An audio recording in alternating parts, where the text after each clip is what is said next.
So itong Tamaraw Hilux, nilagyan namin 2 additional speakers sa likod na detachable. Yan, may socket siya, oh. So pag walang pasahero sa likod, pwede niyan tanggalin yan at ilipat doon sa likod nung upuan sa harap. So pag walang pasahero dito, 4 speakers doon sa harap. Pag may pasahero dito, pwede niyang ilagay yan dito.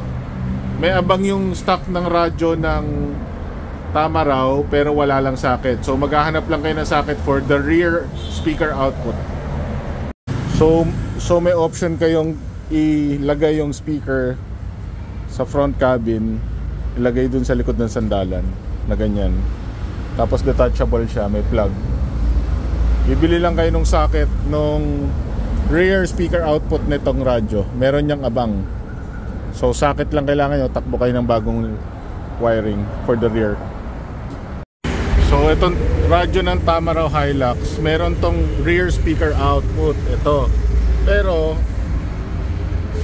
wala siyang socket na nakalagay. So maghahanap kayo ng socket, ganyan, tanggalin mo nga. Pakita mo.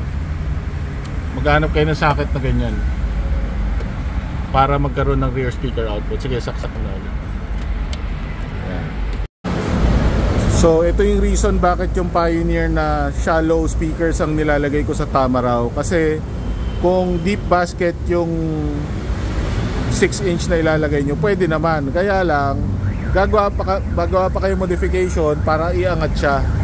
Kasi tatama dun sa windows, dun sa glass. Tsaka kung malaki yung magnet or basket ng speaker, mapipilitan pa kayo magtastas ng bakal dito. Pwede naman kung sa pwede.